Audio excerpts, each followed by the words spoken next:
In this video, we'll be exploring wrist pain or strain, whether it's carpal tunnel that you have or whether the wrists bother you when you're doing your yoga on hands and knees or plank pose or something like that. Hi, Lenore here. I help people reduce pain and stiffness through improving body awareness because you can't change what you're not aware of. This helps people move more functionally so they can continue to do the activities they love. So in this video, we'll be exploring fingers, hands, wrists, and further up the chain into the elbow and shoulder girdle, as well as the center of the body. What we want to determine is the wrist the problem, or is the wrist compensating for a lack of movement somewhere else? And the whole idea is you want to notice how are you using your hands and wrists through your everyday activities, whether it's when you're cooking or are there sports or activities you do like holding a racket or a golf club a certain way where maybe you're overusing that because of a lack of movement at another part of your body. So let's begin with an awareness of our hands and fingers and wrists. So take your right hand and you can just use your left hand to hold it. And what you're going to do is just explore the amount of flexion and extension. So you're just going to move your hand back and forth and kind of see how that feels in both directions. Okay. And then you can let that go. So continuing to explore the right hand, we're just going to notice the fingers. So take your thumb and just notice that it does have the ability to rotate. You can try that with each finger. It's a gentle movement, but feel how each finger gently rotates, right? Then notice the flexion and extension of the fingers. So you can bring your pinky towards the palm, and then you can also bring it back. Same with the ring finger. You can bring it forward towards the palm, and you can bring it back. Middle finger, so you're just kind of noticing each finger and what it's like. Extension. Pointer finger, so it kind of comes towards the palm and then bringing back. And then the thumb, folding it in and then bringing it back out. The other thing you will notice is that the fingers don't just end here. The bones go all the way down towards the wrists. So you can then go ahead and just gently massage from the top here down for each finger. And see if you can sense the bones and the tissue, that there's a difference. Now, as you do this, you might notice some tender areas. So that's interesting information. And then between the thumb and the index, you can sense that area. Okay, so after you've done that, just rest your hands in your lap. Close your eyes if you like, and just notice and sense the difference between your right hand and your left. The right hand will feel likely a little more alive than the left, or more there, or perhaps you can distinguish more clearly between each finger and the space between the fingers. You might feel some tingly as well. So by moving the fingers and exploring the tissues of the hand and fingers, we are actually stimulating the brain. The hands and fingers, well, every part of our body is represented in the cortex part of our brain, some more than others. So the surface area devoted to hands and fingers is quite large. It's about a third of the brain is devoted for that. And you compare that to like from the neck down all the way to the feet, it's more than that. So we have these sensory cells all over our body. And when we do something like that, manipulating, moving, massaging, so forth, it's sending information back to the brain. So the more we can sense things, the better we can move them. So that's kind of the first step, is getting to know our fingers and hands and wrists. So our fingers and hands and wrists are all designed to do very fine motor work. The muscles aren't that big or strong, but they do coordinate with the arm and shoulder, which is more of the bigger power muscles. So it makes sense that we want to transfer the energy of the power muscles down to the more fine motor muscles. So bring your left hand across the belly and bring your right hand on top. So your right hand is touching your left elbow. So if we stroke your left arm with the right hand all the way to the left hand and then go back, think of it as you're a cello player and this is the bow that you're pulling back and forth. So as you do this, the hand is just sliding down from the left elbow to the left hand. You can see that there's some movement happening at the elbow and the shoulder. So you want to tune into that. And that even though our hand is moving, it's because the big power muscles of the shoulder are working to do that. Okay, so you can take this a step further and start to slide the hand up the arm towards the left shoulder and then back down. So now we're adding a little bit more of a different movement, and you can feel how the more you come up towards your shoulder here, the more this shoulder blade works.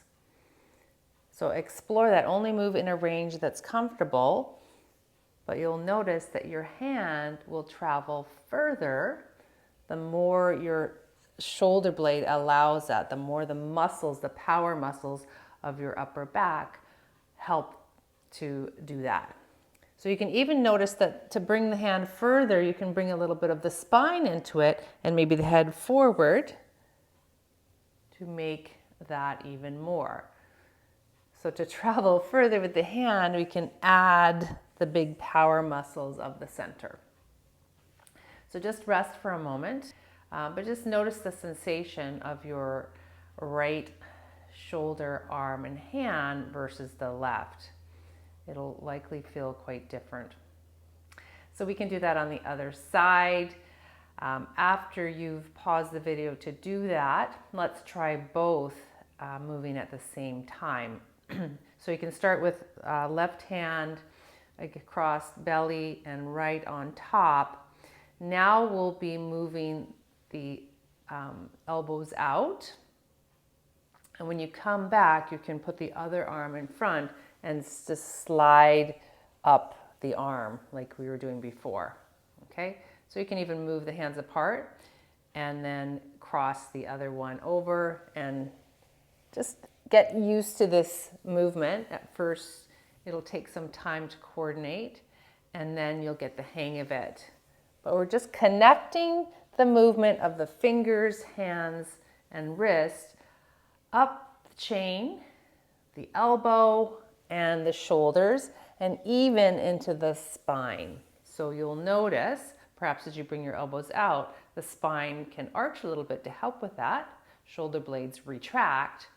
And then when we come in this direction, there's a bit of a rounding of the spine as the shoulder blades move away from the spine. Okay, and after you've done that a few times, just let the arms rest. So we want that coordination. We don't want to just be using the fingers, hands, and wrists to do a job that the power muscles can do. They will get fatigued because they're not designed to take on big loads. So bring your arms forward. You're going to bring your right hand over the left, and then bring your palms towards each other so you can interlace your fingers. From here, you're going to bring your arms up. So you'll only move as far as is comfortable, and then you bring it down. So what you'll feel here is that something needs to move here to allow this to happen. So I'll just show you from the back. As you lift it up, you can see my shoulder blades moving, and then they move again. So from there, what you can do is bring the elbows, bend the elbows to bring the arms, the hands in front, and then lift the elbows to bring the arms back out and up. Bend the elbows, hands come in, elbows rest against the body, and then lifting the elbows up as the arms come out and up overhead. So the hands are fixed, which allows the elbow and shoulder girdle muscles to do their job. So you can try that the other way with the left hand over the right, palms together, interlace the fingers, and then do that in the same way, lifting the arms up and down. This might feel different on this side because of the one arm on top. And then go ahead and do the bending of the elbows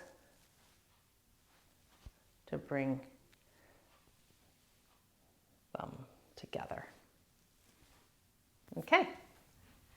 Coming on to hands and knees now, we're going to explore wrists in the context of being on your hands and knees like this, whether you're doing cat-cow or plank pose or downward facing dog or any position where you're weight bearing on the hands and arms. So if you just let everything, if you let your body yield to gravity, then you're basically dumping the weight of your body into your wrist. So what do we do about that? Well, one idea is actually to resist gravity. So gravity is a force, but we have our muscular system that we can use to resist that. So the action of resisting that would be actually the flexion of the wrist. So that's this action. And you'll feel, if you do that, the muscles on the inside of your arm contract. So when the wrist is in a flexed position, though, such as it is in hands and knees, the action of flexion actually comes in the form of pushing the hands into the floor, as if you could lift the heel of your hand off the mat. So you can add a bit of a gripping of the fingers into this action as well, kind of like a cat. The fingers and the wrists can work together in that flexion. So on your hands and knees, grip the fingers into the ground like you're trying to grab the mat in your fingers, and then press the hands into the floor, trying to lift the heel of your hand off the floor. It won't happen, but you're just thinking about that idea. And what you'll feel is a lot of muscular activity in the wrist flexors as well as the hand.